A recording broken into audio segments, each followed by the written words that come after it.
Hello friend, आप सभी का स्वागत है वैदिक पाठशाला के इस नए वीडियो में। हम लोग इसके पहले दो वीडियो को पढ़ चुके हैं। पहले वीडियो में विलयन और सांद्रता के पद के बारे में हमने चर्चा की है। दूसरे वीडियो में हमने आयतन प्रतिशत और द्रव्यमान आयतन प्रतिशत के बारे में चर्चा किया है। इस वीडियो में हम लोग पढ़ने वाले हैं पीपीएम और मोल फ्रैक्शन, पार्ट्स पर मिलियन और मोल प्रभाज, मोल अंश या मोल भिन्न। इन दो टॉपिक को इस वीडियो में हम लोग देखेंगे। इससे पहले वाले में जो दो वीडियो हमने अपलोड किया है, अगर आप नहीं देखे हैं उन दो वीडियो को तो चैनल के प्लेलिस्ट में जाइए और प्लेलिस्ट से आप वहाँ पे फर्स्ट और सेकंड वीडियो को आप दे सकते हैं। प्लेलिस्ट के उस बॉक्स में पड़ा हुआ है। चलिए हम लोग अपने दूसरे टॉपिक को शुरू करते हैं, जो इस तीसरे वीडियो में हम लोग का अगला टॉपिक है। उस पर चर्चा करेंगे कि इस टॉपिक्स में क्या क्या बातें हैं। पहली बातें हमारी हैं पीपीएम के बारे में, पार्ट्स पर मिलियन। पीपीएम ये ज़्यादातर उन चीज़ों के गणना में काम आती है जहाँ पे बहुत अधिक मात्रा में कोई संख्या हो और वहाँ पे सूक्ष्म चीज़ों के रूप में कोई विलय हो, क्योंकि विलयन के दो घटक होते हैं, विलय और विलायक। तो विलायक बड़ी मात्रा में हो और विलयन एकदम सूक्ष्म मात्रा में हो, वहां पे पीपीएम का काम हम लोग लेते हैं। तो चलिए शुरू करते हैं अपने टॉपिक को। देखिए इस टॉपिक्स में पार्ट्स पर मिलियंस में पीपीएम के बारे में क्या कहा है। पीपीएम होता क्या है? पीपीएम किसी विलेय पदार्थ की, पीपीएम पार्ट्स पर मिलियन की बात कर रहा है कि जो पीपीएम होता है वो क्या होता है, किसी विलेय पदार्थ की, कोई भी विलेय पदार्थ, क्योंकि विलयन के हमने कहा है ना कि दो घटक होते हैं। विलयन के कितने घटक होते हैं? दो। एक विलेय होता है, एक विलायक होता है। विलयन के कितने घटक होते हैं? तो दो होते हैं।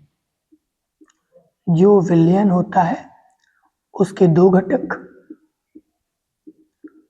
विलेय और विलायक। तो ये परिभाषा क्या कर रहा है पीपीएम वाला, कि किसी विलेय के पदार्थ की भागों की वह संख्या, विलेय इसकी बात कर रहा है, इसकी बात कर रहा है विलेय की, किसी विलेय पदार्थ की भागों की वह संख्या, भागों की वह संख्या जो किसी विलयन के, मतलब कि किसी विलयन में वो विलेय पदार्थ के भागों की वह संख्या जो किसी विलयन के 10 के पावर 6 भागों में उपस्थित हो, 10 के पावर 6 भागों में उपस्थित हो, उसी को हम लोग क्या बोलते हैं? पार्ट्स पर मिलियन या पीपीएम कहते हैं। मतलब कोई विलेय पदार्थ होगा, मतलब किसी विलेय पदार्थ के भागों की वह संख्या होगा जो किसी विलयन के 10 के पावर 6 अणुओं के अंदर जाकर के घुला हुआ होगा। किसी विलयन में 10 के पावर 6 पावर वाले विलयन में 10 के पावर 6 के प्रभाज वाले जो विलयन होंगे, उनमें जाकर के कोई विलेय पदार्थ के कणों की संख्या अगर घुली हुई होगी तो उसको हम लोग क्या बोलेंगे? उसको हम लोग बोलेंगे पार्ट्स पर मिलियन या पीपीएम के नाम से जानेंगे। ये 10 के पावर 6 क्या है? 10 के पावर 6, 10 के पावर 6 का मतलब होता है 1 मिलियन। 10 के पावर 6 का मतलब है 1 मिलियन। मतलब 1 मिलियन के अगर कोई विलयन होगा, 1 मिलियन के भागों का कोई विलयन होगा, उसमें कोई विलेय पदार्थ जा करके घुला हुआ होगा, उसको हम लोग पार्ट्स पर मिलियन बोलेंगे। 1 मिलियन बराबर कितना होता है? 1 मिलियन बराबर होता है 10 लाख। 1 मिलियन बराबर कितना होगा? 10 लाख। 1 मिलियन बराबर कितना होगा? 10 लाख। 10 के पावर 6 भागों में उपस्थित हो, कौन? विलेय पदार्थ के भागों की वह संख्या। तो 10 के पावर 6, 10 के पावर 6 किसके बराबर होगा? 1 मिलियन के। 10 के पावर 6 किसके बराबर होगा? 1 मिलियन के। 1 मिलियन में कितना होता है? 10 लाख होता है। क्लियर? पार्ट्स पर मिलियन किसको कहते हैं? तो किसी विलेय पदार्थ के भागों की वह संख्या जो किसी विलयन के 10 के पावर 6 भागों में उपस्थित हो, उसी को हम लोग क्या बोलेंगे? पीपीएम बोलेंगे। क्लियर? अब आगे बढ़ते हैं अपने सूत्र के बारे में। इसके लिए अगर कोई न्यूमेरिकल पूछता है, कोई क्वेश्चन पूछता है, तो इसका फार्मूला क्या होगा, इसका सूत्र क्या होगा? तो इसके लिए हम लोग सूत्र अपनाते हैं। पीपीएम बराबर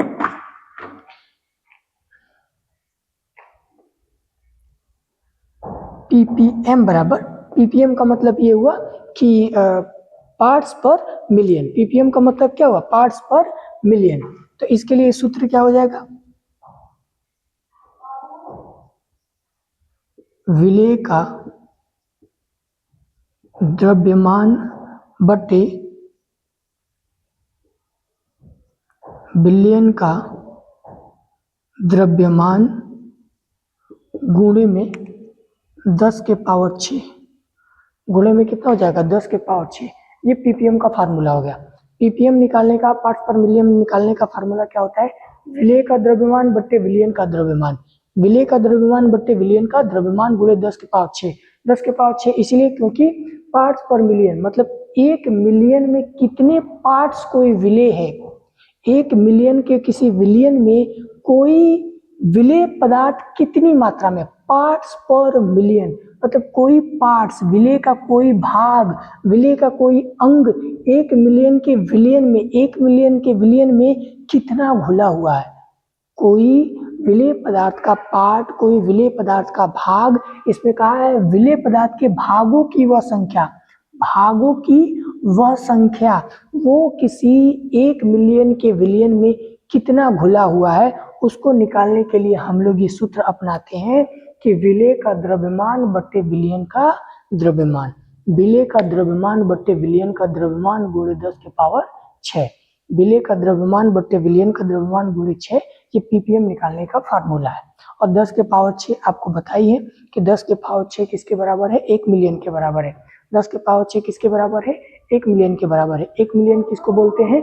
1 मिलियन हम लोग 10 लाख के बराबर मानते हैं। 1 मिलियन कितने बराबर मानते हैं? 10 लाख के बराबर मानते हैं। ये बातें क्लियर, स्पष्ट हो गई होंगी? अगर स्पष्ट हो गई हैं तो कमेंट करिए, लाइक करिए। अब हम लोग अपने अगले टॉपिक पे चलते हैं जो हमारा न्यूमेरिकल है। अगर पीपीएम के आधार पे आपसे न्यूमेरिकल पूछता है, आंकिक प्रश्न पूछता है और बोर्ड में ये पूछता है, तो इसको हम लोग कैसे सॉल्व करेंगे? आपके सामने ब्लैक बोर्ड पे एक क्वेश्चन लिखी हुई है, इस क्वेश्चन को पढ़ते हैं फिर इसको सॉल्व करते हैं। देखिए इस क्वेश्चन को क्या कहा है कि इस क्वेश्चन में कहा गया है कि ऑक्सीजन की सांद्रता ज्ञात कीजिए। ऑक्सीजन की क्या करना है? सांद्रता ज्ञात करनी है।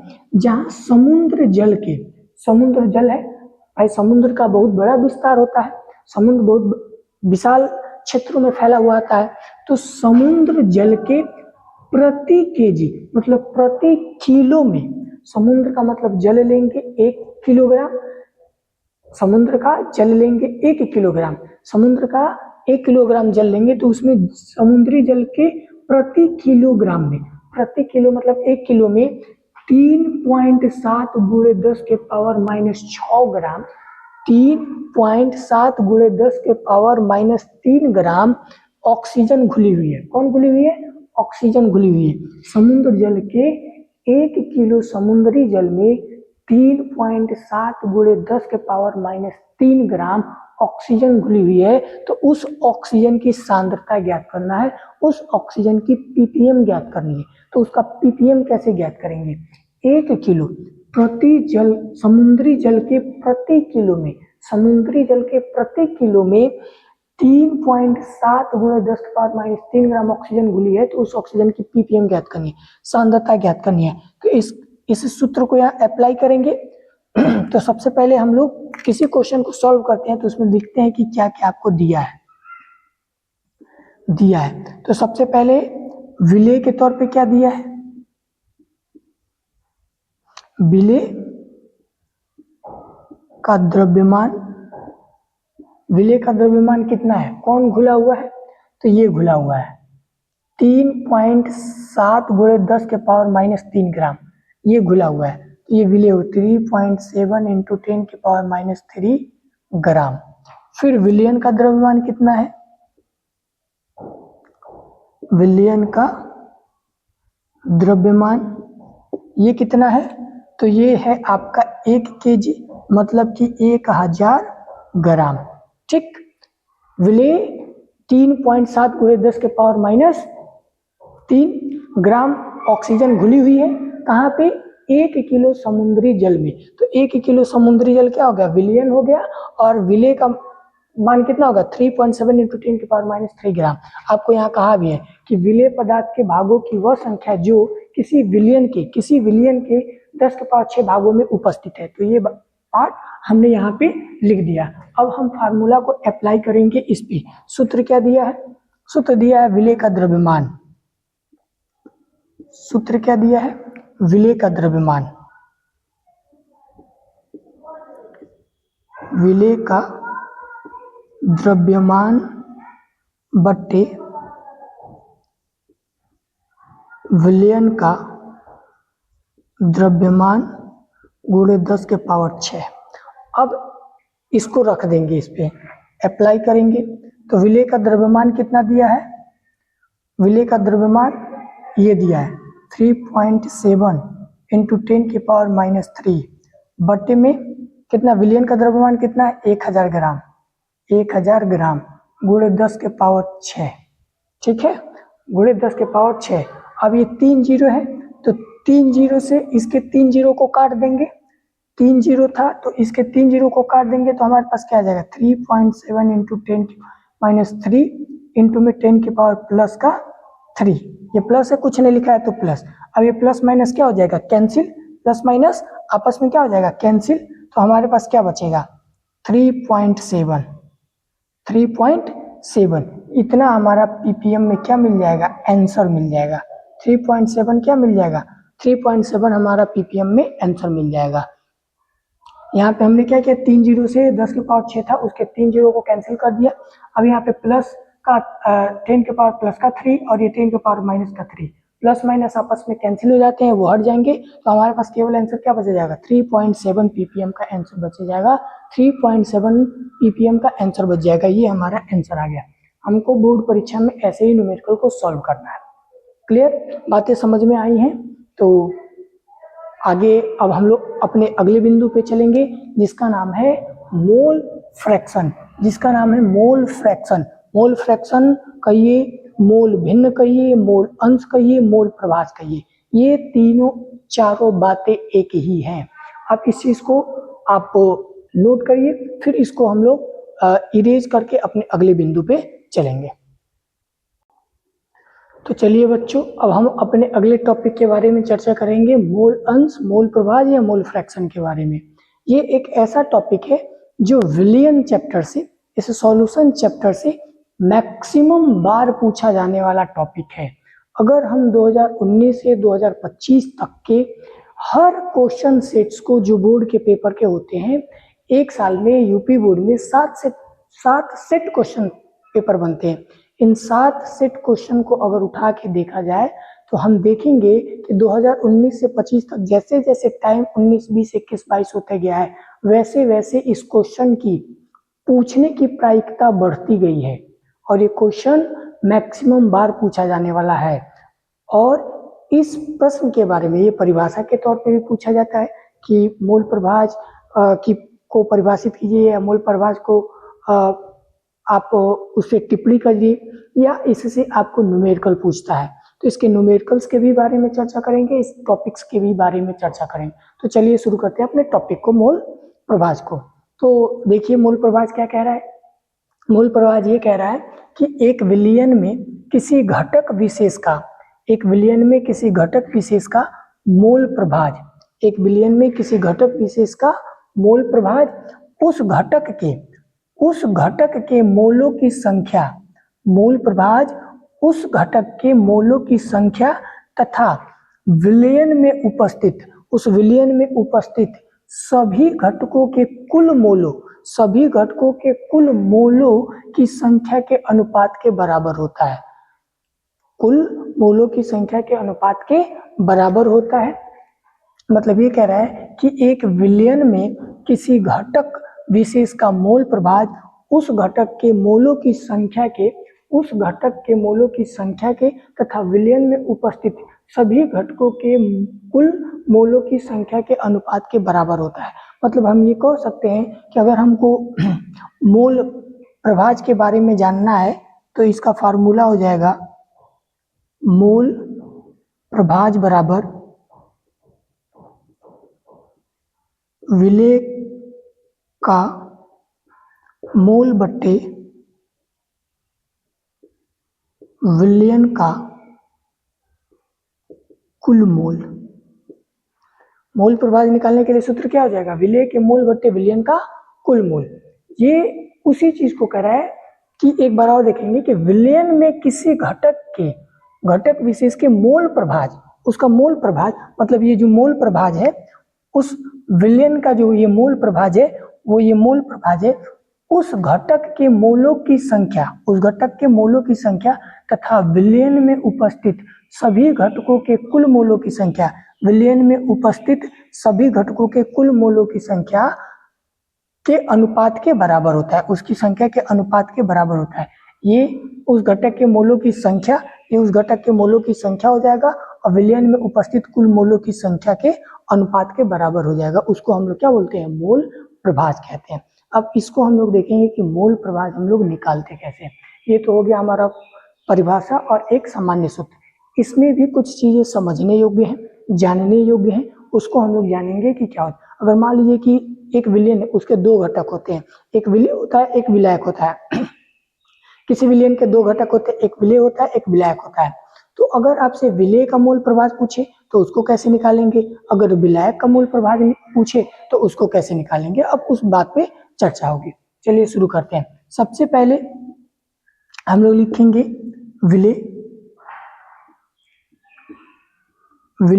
ए, क्योंकि आपको ए बी हमने पहले वीडियो से बताते आए हैं। पहले वीडियो से हमने आपको बताया है कि ए और बी विलयन के दो घटक हैं। ए को हम लोगों ने विलय माना है, बी को हम लोगों ने विलायक माना है। अगर आपने वो वीडियो नहीं देखा है तो आप जाइए और हमारे YouTube के प्लेलिस्ट में पहला और दूसरा वीडियो पड़ा हुआ है, आप वहां जाकर के इसको देख सकते हैं। अब इसमें देखिए विलय ए के मोल क्या होंगे? Na होंगे। विलय ए के मोल अगर निकालना है तो उसको क्या बोलेंगे? Na बोलेंगे। विलय ए के मोल क्या होंगे? Na। फिर विलायक बी के मोल क्या होंगे? Nb होंगे। विलय ए के मोल Na होंगे, विलायक बी के मोल Nb होंगे। अगर हमको ए का मोल निकालना है, ठीक है, ए का मोल निकालना है या ए का हम ये कहें कि उसका मोल प्रभाज निकालना है, तो सबसे पहले मोल निकालने का फार्मूला क्या होता है? सबसे पहले मोल निकालने का फार्मूला क्या होगा? तो मोल बराबर भार बट्टे अणु भार। भार बट्टे क्या होता है? अणु भार। अगर हमको किसी की मोल को निकालना है, अगर हमको मोल निकालना है तो मोल कैसे निकलेगा? मोल कैसे निकालेंगे? जो भी होगा उसका भार और उसका अणु भार, आगे हम बताएंगे कि कैसे भार और कैसे अणु भार को कैलकुलेट करके हम मोल निकालेंगे। ठीक है, इसको देखिए, फिर आगे हम लोग अपने टॉपिक पे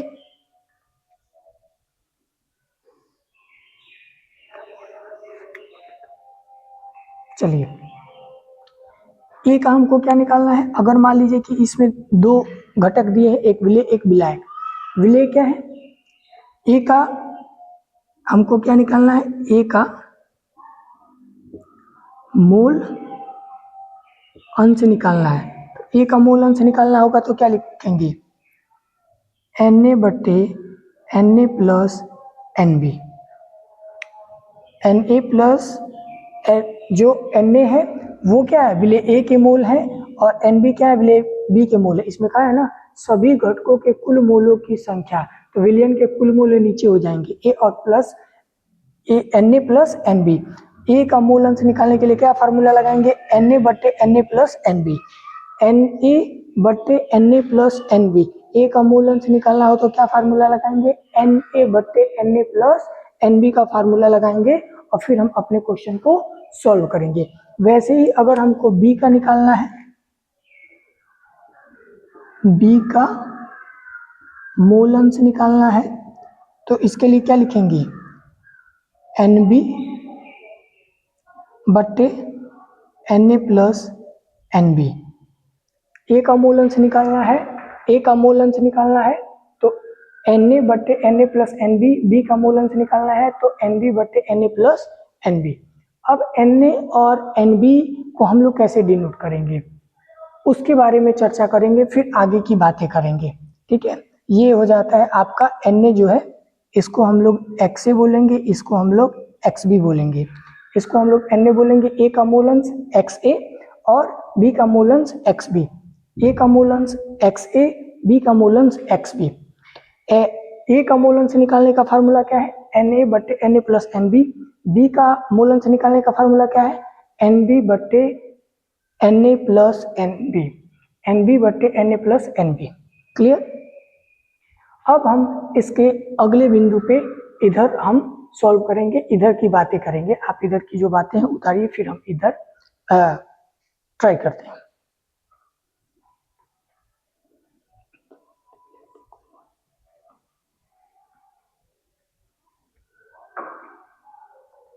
चलिए अब इसको हम लोग यहाँ पे सॉल्व करेंगे। आपको पता होना चाहिए कि X A plus X B 1 के इक्वल होता है। इस बात को हम लोग देखने जा रहे हैं। X A plus X B equal to 1, ये कैसे होगा, X A plus X B. X A का मान रखिए, एक्स ए का मान कितना है, एक्स ए ये है ना, एक्स ए का मान क्या हो जाएगा, एन ए बटे N A plus N B plus X B का मान कितना है, एक्स बी का, एक्स बी बराबर एन बी बट्टे N A plus N B है ना, तो एन बी बट्टे N A plus N B. अब ये कैसे सॉल्व होगा, तो इन दोनों में ये कॉमन है, तो N A plus N B बट्टे N A plus N B. अब ये दोनों क्या हो जाएंगे, इक्वल, दोनों इक्वल हो गए, काट दिए, इसका वैल्यू एक एक के बराबर आ गया। तो ये चीज़ प्रूफ हो गई कि एक्स ए और एक्स बी किसके इक्वल है, एक एक के इक्वल है। X A plus X B किसके इक्वल है, एक एक के इक्वल है। यहाँ देखिए हमने क्या किया, जो ए का मोल अंश था एक्स ए, बी का मोल अंश था एक्स बी, ए का मोल अंश एन ए बट्टे N A plus N B, B का मोल अंश क्या था, एन बी बट्टे N A plus N B. हमने क्या किया कि X A plus X B को यहाँ अप्लाई किया, तो एक्स ए का मान यहाँ से उठाया एन ए बट्टे N A plus N B, N A बट्टे N A plus N B. B का मान एक्स बी का मान हमने यहाँ से उठाया एन बी बट्टे N A plus N B. तो इन दोनों ये कॉमन है तो कॉमन उतार दिया, फिर इन दोनों को हमने जोड़ दिया, दोनों इक्वल है, कट गए तो वैल्यू एक आ गया, मतलब X A plus X B equal to 1। हम ये बातें लिख सकते हैं, हम ये बातें यहाँ पे लिख सकते हैं कि एक विलयन में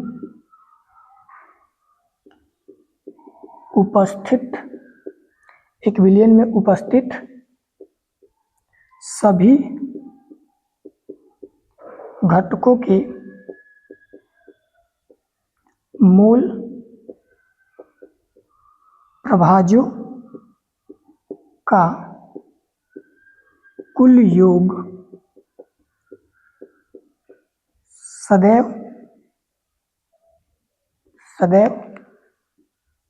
एक होता है। मतलब हम इसको क्या लिख सकते हैं, X A plus X B बराबर 1। ये बातें यहाँ से प्रूफ हो गई कि किसी विलयन में अगर दो घटक है, विलय ए विलय बी, अगर उन दोनों के योग को जोड़ा जाएगा तो हमेशा किसके बराबर होगा, एक के बराबर होगा। ये बातें हमने यहाँ पे बताया। अगर किसी विलयन के दो घटक है ए और बी, उन दोनों का योग किया जाएगा तो एक आंसर आएगा। वो बातें यहाँ से आ गई। और हमने ये बता दी कि इसको हमको कैसे लिखना है, विलय ए के मोल, तो ए के मोल अंश को ऐसे निकालेंगे, बी के मोल अंश को हम एक्स बी मान लिए, ए के मोल अंश को हमने क्या माना, एक्स ए, बी के मोल अंश को हमने एक्स बी माना। तो ए का मोल अंश निकालना है तो एन ए बट्टे N A plus N B, B का मोल अंश निकालना है तो एन बी बट्टे N A plus N B. इसको हम ऐसे भी लिख सकते हैं,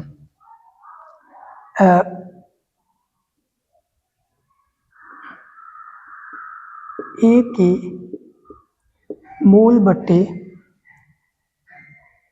ए के मोल प्लस बी के मोल। इस चीज को ऐसे भी लिखा जा सकता है। ऐसे इसके लिए बी के मोल बट्टे ए के मोल प्लस बी के मोल।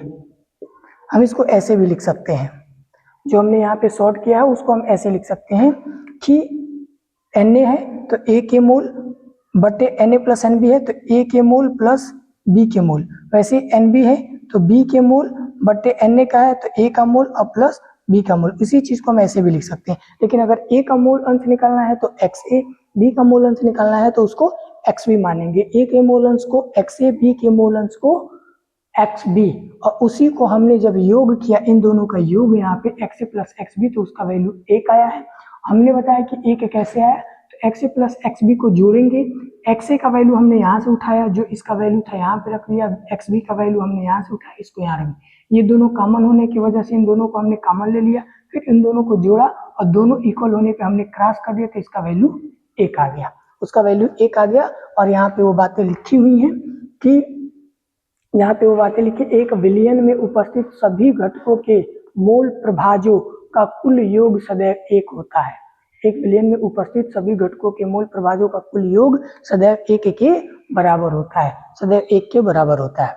अब हम लोग इस पे न्यूमेरिकल को सॉल्व करेंगे, एक न्यूमेरिकल सॉल्व करेंगे कि इसका न्यूमेरिकल हम लोग कैसे सॉल्व करेंगे, और फिर हम लोग अब अगले वीडियो में अगले टॉपिक को चर्चा करेंगे जिसमें मोलरता और मोललता के बारे में होगा। चलिए एक न्यूमेरिकल को सॉल्व करते हैं और फिर आगे बढ़ते हैं। चलिए तो अब हम अपना न्यूमेरिकल सॉल्व करते हैं मोल प्रभाज का, देखते हैं कि न्यूमेरिकल कैसे हमसे बोर्ड पेपर में पूछता है। तो मोल प्रभाज का न्यूमेरिकल सॉल्व करेंगे।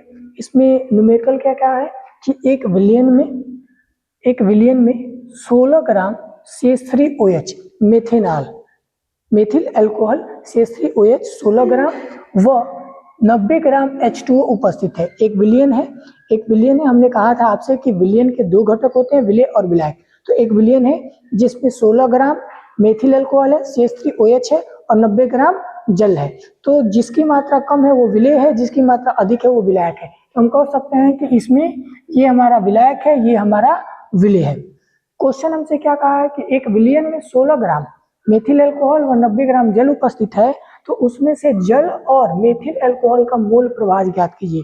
जल और मेथिल अल्कोहल का मोल प्रभाज ज्ञात करना है, जल और मेथिल अल्कोहल का मोल प्रभाज ज्ञात करना है। तो आपको मोल प्रभाज का सूत्र हमने बताया है कि मोल प्रभाज का सूत्र कैसे निकलेगा, मोल प्रभाज से हमारा आंसर कैसे निकलेगा। हमने कहा था विलेय के मोल बट्टे विलयन के कुल मोल, ये हमारा मोल प्रभाज निकालने का फार्मूला था।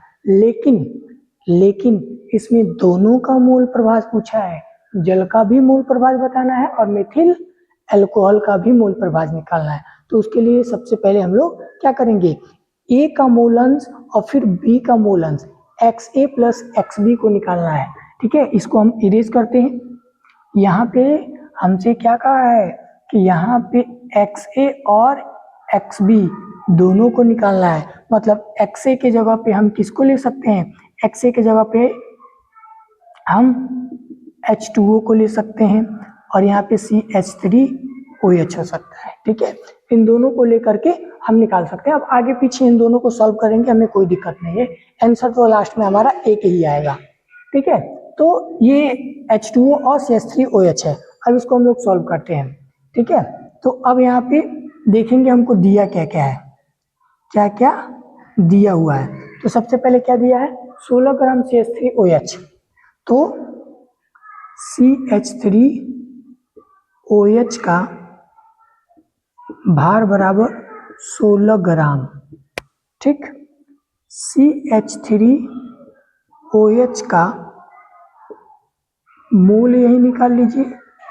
मोल कैसे निकलेगा, तो मोल का आपको फार्मूला हमने बताया है अभी। मोल निकालने का फार्मूला क्या है, भार बट्टे अनुभार। मोल निकालने का फार्मूला क्या है, भार बट्टे अनुभार। तो जब आपको इसका भार दिया है, भार दिया, अनुभार कैसे निकालेंगे, इससे CH3OH से अनुभार निकल जाएगा तो मोल निकल जाएगा। मोल निकालने का फार्मूला भार कितना है, 16 ग्राम। तो यहीं पे पुट करके सॉल्व कर लीजिए। 16 बट्टे अनुभार कितना निकलेगा, कार्बन का होता है 12, हाइड्रोजन का हो जाएगा 3, कार्बन का 12 और हाइड्रोजन का 3, एक यहाँ पे है, ये हो जाएगा 4 प्लस 16 होता है ऑक्सीजन का।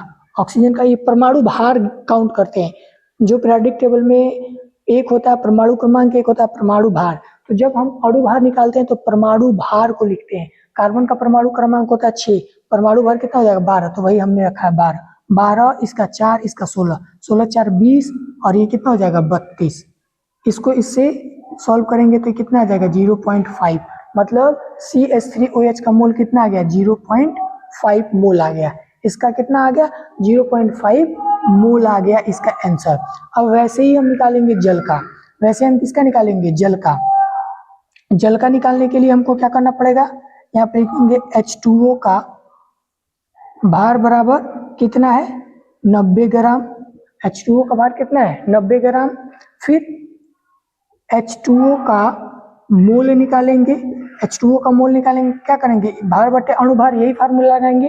भार बटे अणुभार का फार्मूला लगाएंगे, तो भार बटे अणुभार का फार्मूला लगाएंगे तो भार कितना है 90 बटे अणुभार कितना निकलेगा जल का 18, ऑक्सीजन का 16, अभी हमने बताया था 2 हाइड्रोजन है 16, तो ये कटेगा तो कितना आएगा 18 पंचे 90। ये 18 क्योंकि ऑक्सीजन का 16 और 2 हाइड्रोजन का 16, 2 18, तो 18 पंचे 90, मतलब कि 5 मोल आ गया किसका, 5 मोल आ गया हमारा जल का। अब हम इसको अप्लाई करेंगे XA और XB में, क्योंकि दोनों के लिए पूछा है ना XA और XB। अब दोनों का मोल निकालेंगे, दोनों का मोल निकाल चुके हैं, मोल अंश निकालेंगे। तो यहाँ पे हम लोग मोल अंश निकालेंगे, तो CH3OH का मोल अंश, मोल अंश, तो मोल अंश निकालने का फार्मूला क्या होगा NCH3OH बटे NCH3OH प्लस NH2O। वैल्यू रखिए कितना होगा, इसका वैल्यू कितना है 0.5, 0.5 बटे 0.5 प्लस 5.0, इन दोनों को ऐड करेंगे तो कितना होगा 0.5 बटे 5.5, इसको काटेंगे तो इसका आंसर कितना आ जाएगा 0.5 में 5.5 को काटेंगे तो कितना आंसर आएगा, इसका आंसर आएगा अप्रॉक्सीमेटली 0.09। कितना आएगा 0.09। इसका आंसर कितना आया, CH3OH का मोल अंश कितना आया 0.09, ये इसका मोल अंश आ गया। वैसे ही जल का निकालिए, जल का मोल अंश निकालने के लिए क्या है XH2O का मोल अंश, तो मोल अंश कैसे निकलेगा NH2O बटे NH2O प्लस NCH3OH। अब वैल्यू पुट करिए, NH2O का मान कितना है, मान है 5, NH2O का मान कितना है 5 बटे NH2O प्लस इसका वैल्यू कितना हो जाएगा 5 प्लस 0.5, इसको यहाँ पे पुट करेंगे तो ये हो जाएगा 5 बटे 5.5, ये इससे कटेगा तो इसका आंसर कितना आ जाएगा, इसका आंसर आएगा 0.91 के करीब में। इसका आंसर कितना आ जाएगा 0.91 के करीब में इसका आंसर आ जाएगा। अब यहाँ पे इसको पुट करिए, जो हमने कहा था XA और XB का वैल्यू कितना आएगा 1 आएगा, यहाँ XA और XB का जो वैल्यू पुट करेंगे वो 1 आएगा। यहाँ से हमने इसको सॉल्व कर लिया। अब XCH3OH प्लस XH2O बराबर 1, अब इनका मान रख दीजिए, इसका मान कितना है 0.09 प्लस 0.91, ये कितना हो जाएगा 1 के इक्वल हो जाएगा। ये हमारा दोनों का मोल अंश निकल के आ गया 0.91। CH3OH का मोल अंश, H2O का मोल अंश, ये पूछा है ना H2O का मोल अंश और CH3OH दोनों का मोल अंश, ये दोनों का मोल अंश हमारा यहाँ पे आ गया। क्वेश्चन को समझ में आया, इस क्वेश्चन को रिपीट देखते हैं। इस क्वेश्चन में कहा है कि एक विलयन है, उसमें 16 ग्राम CH3OH व 90 ग्राम H2O उपस्थित है। H2O व CH3OH का मोल अंश ज्ञात करना है, मोल प्रभाज या मोल अंश ज्ञात करना है। तो हमने XA बराबर H2O माना, XB बराबर ये मान लिया, हमने मान लिया, इसमें कोई दिक्कत नहीं है, आगे पीछे कर लेंगे। मोल निकालने का फार्मूला होता है भार बटे अनुभार। अनुभार कैसे निकाला जाता है, जो चीजें ये दी हुई है इसके परमाणु क्रमांक को न रख कर परमाणु भार के मान को रखते हैं। तो हमने CH3OH का भार दिया है इसमें 16 ग्राम, तो 16 ग्राम। CH3OH का मोल निकाला है तो 16 ग्राम दिया है, भार बटे अणुभार, अणुभार इसका 32 हो जाएगा। इससे इसको हमने भाग दिया तो इसका आंसर कितना है, 0.5 मोल आ गया। वैसे ही H2O का हमने भार दिया है 90, H2O का मान हमने 90 रख दिया, H2O का मोल निकाला 90 बटे 18, इसका आंसर कितना निकल गया, 5 मोल। अब इस मोल को हमने यहाँ पे पुट किया कि XCH3 का जो मोल अंश होगा वो Na बटे Nb के तौर पे होता है, तो NCH3OH मतलब कि ये एथिल अल्कोहल और इसको मेथिल अल्कोहल और मेथिल अल्कोहल प्लस जल, इन दोनों का वैल्यू हमने यहाँ रखा 0.5, यहाँ से 0.5 हमने यहाँ से रख दिया और 5 हमने यहाँ पे रख दिया, इसका वैल्यू हमने यहाँ पे रख दिया। इसको रखकर इन दोनों को ऐड करेंगे तो 5.5 होगा, इन दोनों को अगर ऐड करेंगे तो 5.5 होगा, और इन दोनों को ऐड करने के बाद से 0.5 और 0.5 प्लस 5.0, इन दोनों को ऐड करने के बाद 0.5 बटे 5.5, इन दोनों को ऐड करने के बाद से 0.5 बटे 0.5 प्लस 5.0, ये हमारा कितना हो जाएगा, 0.5 बटे 5.5।